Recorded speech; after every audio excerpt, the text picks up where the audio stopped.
सलमान भाई का वेलकम करते हैं पार्टी में, और सलमान भाई के वालिद साहब का भी माशाल्लाह।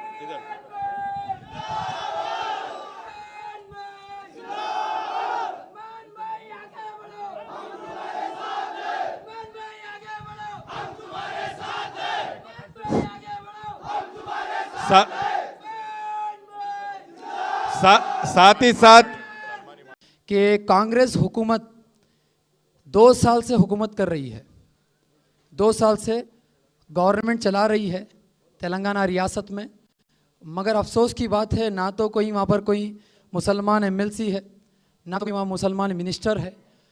वहाँ पर मुसलमानों की लीडरशिप को ख़त्म किया जा रहा है हर दिन। कांग्रेस की एक ऐसी साजिश है कि वहाँ पर मुसलमानों की हर वो आवाज़ को दबाया जा रहा है, क्योंकि मुसलमान कांग्रेस की दुश्मन है। मैं इसीलिए कहा था कि जुबली हिल्स में अगर हम सबको निकालना है तो कांग्रेस का जनाजा निकालना है। मैं इसलिए कहा था क्योंकि कांग्रेस का जनाजा इसलिए निकालना है क्योंकि रेवंत रेड्डी की हुकूमत, आपको जानकर हैरानी होगी कि जब मैं ये अल्फाज बोला कि कांग्रेस का जनाजा निकालना है तो तमाम वो मिनिस्टर्स, कांग्रेस के तमाम वो बड़े बड़े लोग मेरे घर पर आने के लिए तैयार हो गए और बोलने लग गए कि सलमान भाई आपको क्या होना हम देने तैयार है, सलमान भाई आपको क्या, आपको इख्तियार देने हैं के लिए हम तैयार हैं।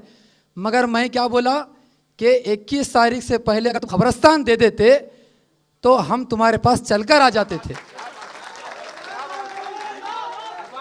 21 तारीख से पहले तुम खबरस्तान दे देते तो इतनी नौबत नहीं होती कि तुम यहाँ पर मेरे दहलीज पे रहो। मैं तुम्हारी दहलीज पे आने तैयार था, मगर तुमने देरी की और हमारी ताकत को तुमने कमज़ोर समझा। आज मैं एक ऐसी ताकत के साथ हूँ जो सेकुलरिज्म को ज़िंदा रखती है। और जब मैं केटीआर साहब से मेरी मुलाकात हुई, मैं तहे दिल से मैं केटीआर साहब का मैं शुक्रिया अदा करता हूँ और उनके लिए मेरे दिल में बहुत जगह बन गई। वो इसीलिए क्योंकि मेरी मुलाकात जब हुई, वो उस मुलाकात में केटीआर साहब के जो अल्फाज थे मैं आपके सामने बयान कर रहा हूँ। उन्होंने कहा कि सलमान भाई, मुझे एक चीज़ का डर है, मुझे एक चीज़ का डर ये है कि हिंदुस्तान में जो हालात बनते आ रहे हैं वो हालात खुदा ना खास्ता हमारे तेलंगाना में क्यों होना हो जाए। ऐसे हालात मुझे डर है। वो कौन से हालात है कि जहाँ पर एक ही थाली में खाने को बैठे तो उसमें हिंदू भी हो, उसमें मुसलमान भी हो, उसमें सिख भी हो, उसमें ईसाई भी हो। ऐसा माहौल तेलंगाना का होना चाहिए। जब ये अल्फाज मैं सुना कि एक हम जो है ना गंगा जमुना तहजीब को जो है ज़िंदा रखने के लिए हमारे केटीआर साहब के दिल में एक तड़प है, एक फ़िक्र है, तो बहुत बड़ी बात है, बहुत बड़ी बात है। और एक चीज़ मैं तंत्र मंत्र यंत्र के सम्राट बाबा आजम खान बेंगाली 100% లాభం గ్యారెంటీతో పాటు కొన్ని కారణాల వల్ల మా వారి కంపెనీ బంద్ అయింది. పిల్లల స్కూలు, ఇంటి ఖర్చులు ఏం చెయ్యాలో అర్థం కాలేదు. అప్పుడు మేమిద్దరం బాబా ఆజం ఖాన్ బెంగాలీని కలిసాం. తర్వాత కొన్ని రోజులకే మా వారి కంపెనీ తిరిగి ఓపెన్ అయింది. ఇక మా జీవితంలో అన్ని సంతోషాలే. నాకు చాలా కలలున్నాయి, కానీ జేబులో డబ్బులు లేవు. ఇంజనీరింగ్ చదివాను, కానీ జాబ్ లేదు. ఆ సమయంలో నాకేం చేయాలో అర్థం కాలేదు. అప్పుడు నా ఫ్రెండ్ ఒకడు బాబా ఆజం ఖాన్ బెంగాలీ గురించి నాకు చెప్పాడు. ఆయన్ని కలిసిన తర్వాత నేను ఒక కన్స్ట్రక్షన్ కంపెనీలో ఇంజనీర్ అయ్యాను. మేమిద్దరం ఒకరినొకరు ప్రేమించుకున్నాం. కాని మా ఇద్దరి తరపు పెద్దవాళ్లు మా పెళ్లి ఒప్పుకోలేదు.